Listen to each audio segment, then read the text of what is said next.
Hi, you guys. Dominique Music Diva on this pretty Sunday recording videos.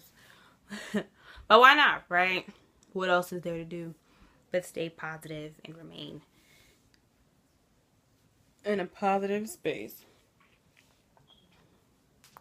Okay, so I'm going to review some recent witchy books I picked up. So I guess this will be a witchy book haul. This will be my second witchy book haul. These books are like pretty much like 101 books. So if you looked at my previous video where it's like just about the Green Path and the Whitaker book by Scott Cunningham, then you'll like this one if you're into tools, specifically like Witches Athame, which is cauldron, broomstick, and so forth.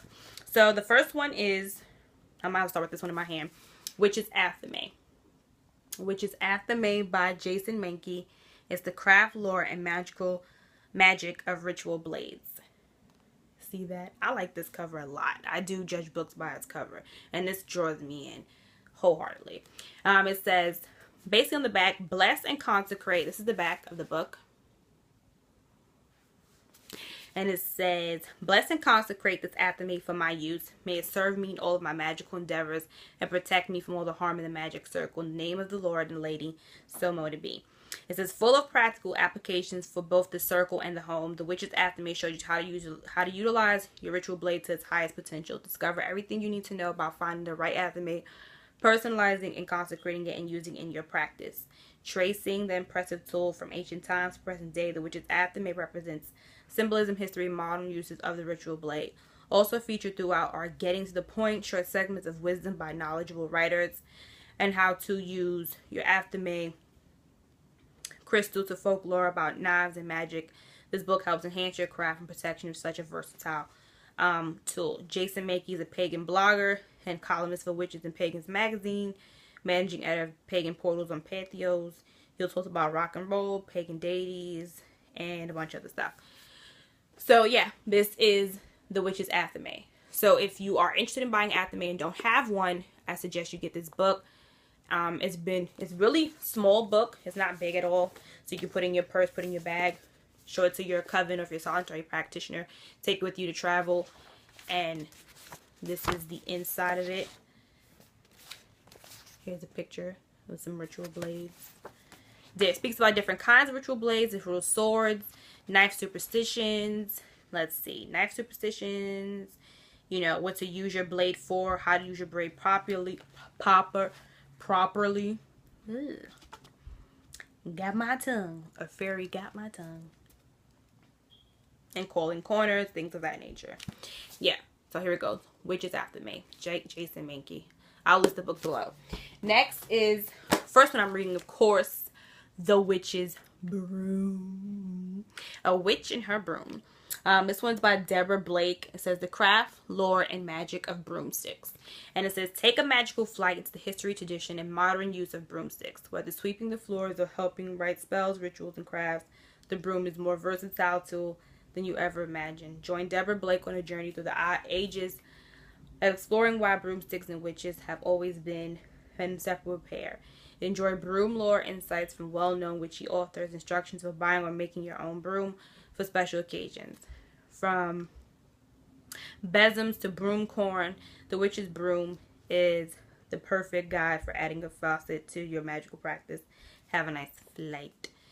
And so yeah, so basically this book is basically based on, you know, witches and popular culture with the broom. We always associate a woman with a broom, right?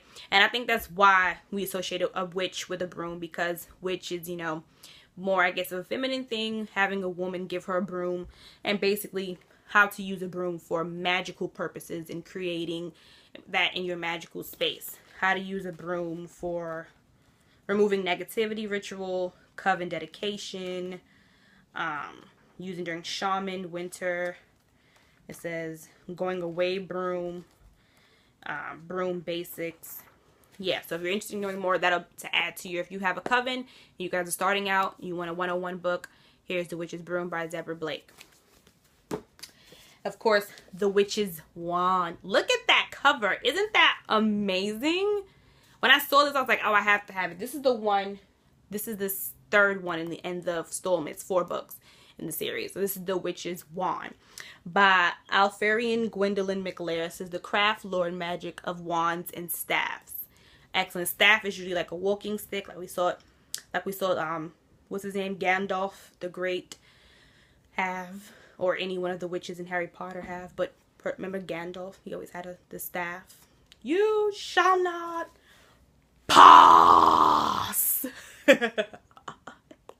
So here he is. It says, with the wave and flick in this book, you'll discover the fascinating history, tradition, and modern uses of the wand. From a variety of spells and rituals to methods for making your own wand, Master Wand Maker Alfarian Gwendolyn McLear presents a wealth of knowledge that witches of all levels can use, filled with valuable information on crafting wands with specific stones or crystals, incorporating the magical qualities of trees, and using wands and staffs in ceremonies and seasonal festivals. The Witch's Wand is fun, easy to use guide to these powerful tools. It also features nuggets of wisdom written by well-known witches that show how the wand is a constant companion and source of inspiration in life. And so, yeah, it says up top, it says, dedicate this wand to the art of magic, to goodness and direction of my will. Join me with and serve no other in love, trust, and companionship. Nice, right? Look at that cover. And it's small, too. You can take this anywhere. It's only exactly up to the bibliography page and say 241 pages. About 241 pages, yeah. 224, whatever. But, yeah. Recommend. And then finally, last but not least, the Witch's Mirror. Look at that crow. Look how he's all scruffy here and everything. And now he's all spiffy and sees himself there. This book is basically about a witch, you know, using the mirror lore, the craft and mirror lore, using mirror lore to manifest spells and manifest things you want. And it says on the back, discover the fascinating history, tradition, and modern uses of Witch's Mirror. From choosing and making the perfect mirror to using it to boost self-esteem, prosperity, this book provides valuable information for witches of all levels. Fun and easy to use, the Witch's Mirror features advice from well-known witches as well as spells and crafts to enhance your magic. Explore the symbols and practice of scrying, uncover the portals of mirrors and legends and pop culture, harness the reflective mirror power of mirrors, meditations, and much more. Mickey McLear, the author, invites you to gaze through the looking glass and see your magical self, wielding the mirror as a key tool to a successful, happy, enchanted life. I like this. Look at that cover. I liked it a lot. Look at that cover. I like it a lot. I need Hawaiians. I need you acting. Yeah. Using a witch's scrying mirror, silver black mirror. It says a couple superstitions about mirror lore in different cultures. I like that. So I'm excited to have this one in my shelf now. I'm excited to have this Witch's Mirror book. So that's Witch's Mirror by Mickey McMuller. I'll put a link down below in all the description of the videos. I'll put a link right from Amazon for you guys to buy this book. Highly recommend them. They're small, not that large at all. This one is this one's 247 pages. Yeah. So recommend. So that's it. That's all I got. You guys stay safe. Dominique Music Diva, Witch from Harlem.